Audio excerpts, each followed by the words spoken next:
ಗಣ್ಯರೇ ಹಾಗೂ ಮಹಿಳಾ ಘಟಕದವರೇ, ಆತ್ಮೀಯ ಕಾರ್ಯಕರ್ತರು, ಸನ್ಮಾನವನ್ನ ನನ್ನ ಲೈಫಲ್ಲಿ ನಾನೇನು ಹುಡ್ಕೊಂಡು ಹೋಗಲ್ಲ, ಅರ್ಜಿ ಹಾಕಿಲ್ಲ, ಅರ್ಜಿ ಹಾಕೋದು ಇಲ್ಲ. ಬಟ್ ಪ್ರೀತಿ ವಿಶ್ವಾಸದ ಗಟ್ಟಿಯಲ್ಲಿರುತ್ತೆ, ನಾನಲ್ಲಿ ನೆಂಟನಾಗಿ ನೆಟ್ಟು ಹೋಗಿರ್ತೀನಿ. ಅದಕ್ಕೆ ಇವತ್ತು ಜಯ ಕರ್ನಾಟಕ ಅಂತಕ್ಕಂಥದ್ದು ನನಗೆ ಪ್ರೀತಿಪೂರ್ವಕವಾಗಿರ್ತಕ್ಕಂಥದ್ದು. ಯಾಕೆಂದ್ರೆ ನಾನು ಬೇರೆ ಬೇರೆ ಖಾಸಗಿ ಚಾನಲ್ಗಳಲ್ಲಿ ಕೆಲಸ ಮಾಡ್ತಕ್ಕಂಥ ಸಂದರ್ಭದಲ್ಲಿ ನನಗೊಂದು ಸಂದರ್ಶನ ಬೇಕು ಅಂತಂದಾಗ ಯಾರಿಗೆ ಕೊಡ್ತಿದ್ರು, ನನಗಂತೂ ಕೊಡ್ತಿದ್ರು. ಅದು ಸಾಕ್ಷಿ ಸುಮಾರು ನೋಡಿರ್ಬೋದು, ಸುವರ್ಣದಲ್ಲಿರ್ಬೋದು, ಪಬ್ಲಿಕ್ ಟಿವಿ ಇರ್ಬೋದು, ನಾನು ಕೆಲಸ ಮಾಡಿರ್ತಕ್ಕಂಥ ಸಂದರ್ಭದಲ್ಲಿ ಕೊಟ್ಟಿದ್ದಾರೆ. ಆಮೇಲೆ ಒಂದಿಷ್ಟಾದ್ರೂ ಈಗ ಮನುಷ್ಯ ಅಂದಮೇಲೆ ತಪ್ಪು ಒಪ್ಪುಗಳು ಇದ್ದೇ ಇರುತ್ತೆ ಸಾಮಾಜಿಕ ವ್ಯವಸ್ಥೆಯಲ್ಲಿ. ತಪ್ಪು ಮಾಡದೇ ಇದ್ರು ತಪ್ಪಿನ ಆರೋಪ ಹೊರತಕ್ಕಂಥ ವ್ಯವಸ್ಥೆ ಇವತ್ತಿದೆ. ಸಂಘಟನೆ ಅಂತಂದಾಗ ನಾಲ್ಕಾರು ವಿಚಾರಗಳು ಬರ್ಬೋದು, ಹೋಗ್ಬೋದು. ಆದರೆ ಸಾಮಾಜಿಕ ಒಂದು ಚಿಂತನೆಯಲ್ಲಿ ಅದರ ಬಗ್ಗೆ ಆದಷ್ಟು ಒತ್ತು ಕೊಡುವ ಮೂಲಕ ಜಯದ ಹಾದಿಯಲ್ಲಿ ಕರ್ನಾಟಕವನ್ನ ಕೊಂಡೊಯ್ಯಬೇಕು ಅನ್ನುವ ನಿಟ್ಟಿನಲ್ಲಿ ಸಂಸ್ಥಾಪನೆ ಮಾಡಿರ್ತಕ್ಕಂಥ ಒಂದೇ ನಾಡು ಒಂದೇ ಕುಲ ಒಂದೇ ದೈವ ಅಂತ ಏನು ಸಂಸ್ಥಾಪಕರು ದೈವರು ಮಾಡಿದ್ರು, ಅದರ ಸಾರ್ಥಕತೆ ಇವತ್ತು ಕಂಡುಕೊಳ್ತಾ ಇದೀವಿ. ಮುಂದೆ ಕಂಡುಕೊಳ್ತಕ್ಕಂಥ ಅನುಮಾನ ಇಲ್ಲ ಅಂತಕ್ಕಂಥ ಕೂಡ ಇವತ್ತಿನ ಇಲ್ಲಿನ ಒಂದು ಪ್ರೀತಿಪೂರ್ವಕವಾದ ನಿಮ್ಮ ಈ ಒಂದು ಏನು ಬಂದಿದ್ದೀರಿ ಕಾರ್ಯಕ್ರಮಕ್ಕೆ, ಅದು ಸಾಕ್ಷೀಭೂತವಾಗಿ ಕಾಣಿಸ್ತಾ ಇದೆ.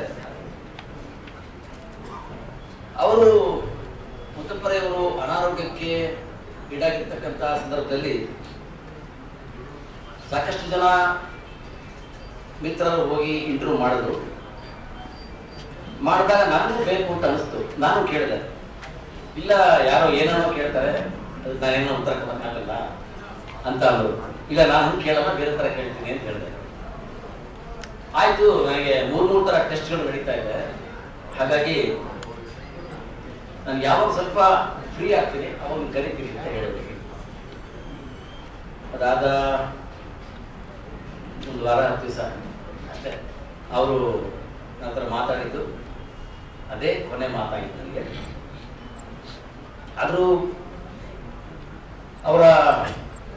ಅವರಿದ್ದಾಗ ಶಿಕ್ಷಣ ಆಗಲಿ, ಕ್ರೀಡೆ ಆಗಲಿ, ಜನಸಾಮಾನ್ಯರ ಕಷ್ಟಗಳಿಗಾಗಲಿ ಒಂದು ಸ್ಪಂದಿಸ್ತಾ ಇರ್ತಕ್ಕಂಥ ರೀತಿ ನೀತಿಗಳಿದೆಯಲ್ಲ, ಅದು ಸವಾಲಾಗಿ ಸ್ವೀಕರಿಸ್ತಾ ಇದ್ರು.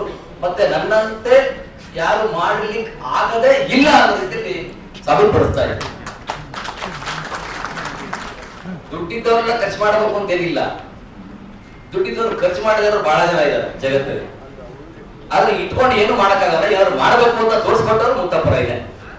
ಹಾಗಾಗಿ ಅವರ ಒಂದು ಸ್ಮರಣೆ ಮಾಡ್ತಾ ಇವತ್ತು ಮಹಾಶಿವರಾತ್ರಿ ಪ್ರಯುಕ್ತವಾಗಿ ಈ ಒಂದು ಕಾರ್ಯಕ್ರಮ ಜಯ ಕರ್ನಾಟಕ ಸಂಸ್ಥೆ ಹಮ್ಮಿಕೊಂಡಿರ್ತಕ್ಕಂಥ ರೀತಿಯಲ್ಲಿ ನನ್ನನ್ನ, ನಾನು ಇವತ್ತೇನೋ ರಾಜ್ ನ್ಯೂಸ್ ಮತ್ತು ರಾಜ್ ಮ್ಯೂಸಿಕ್ ನಲ್ಲಿ ಸಿಇಒ ಆಗಿ ಕೆಲಸ ಮಾಡ್ತಾ ಇದ್ದೀನಿ.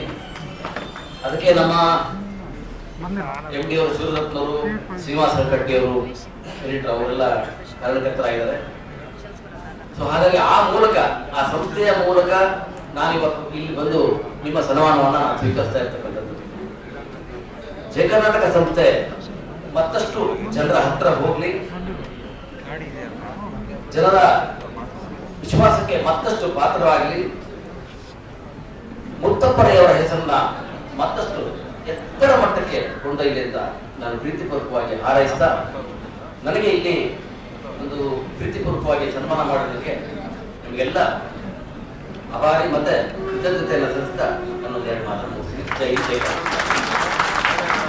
ಮುಖ್ಯಸ್ಥರಾಗಿರ್ತಕ್ಕಂಥ ಸಿಇಒ ಆಗಿರ್ತಕ್ಕಂಥ ಅರವಿಂದ್ ಸಾಗರ್ ಅವರೇ, ಅಭಿನಂದನಾ ಕಾರ್ಯಕ್ರಮ ಮುಗಿದ ನಂತರ ಅನೇಕ ಜನ ನಮ್ಮ ಪದಾಧಿಕಾರಿಗಳಿಗೆ ಒಂದಷ್ಟು ಜವಾಬ್ದಾರಿಗಳನ್ನ ನೀಡುವಂತದ್ದು ಇದೆ. ಯಾಕೆಂದ್ರೆ ಈಗಾಗಲೇ ಹಲವಾರು ವರ್ಷಗಳಿಂದ ಕ್ಷೇತ್ರದ ಹಂತದಲ್ಲಿ ತೊಡಗಿಸಿಕೊಂಡಿದ್ದಂಥವ್ರಿಗೆ ಜಿಲ್ಲಾ ಮಟ್ಟಕ್ಕೆ ಅಥವಾ ಬೇರೆ ಬೇರೆ ಜವಾಬ್ದಾರಿಗಳನ್ನ ಜಿಲ್ಲೆಯಲ್ಲಿದ್ದಂಥವ್ರಿಗೆ ಇನ್ನೂ ಒಂದು ಹೆಚ್ಚಿನ ಜವಾಬ್ದಾರಿಯನ್ನ ಕೊಡುವಂತ ಒಂದು ಪದಗ್ರಹಣವೂ ಇರೋದ್ರಿಂದ ಆ ಪದಗ್ರಹಣ ಕಾರ್ಯಕ್ರಮನ ಬಂದಂತ ಅತಿಥಿಗಳಿಗೆ ಏನು ಎಲ್ಲ ಮಾತನ್ನ ಕೇಳಿದ್ರಿ, ಮೊದಲು ಅವ್ರ ಮಾತುಗಳನ್ನು ಕೇಳಿ ಅಂತ ಹೇಳಿ ಅವಕಾಶ ಮಾಡಿದ್ರು. ಅತಿಥಿಗಳು ಬೀಳ್ಕೊಟ್ಟ ನಂತರ ನಿಮ್ಮ ಜವಾಬ್ದಾರಿ ಮತ್ತೆ ಪದಗ್ರಹಣವನ್ನ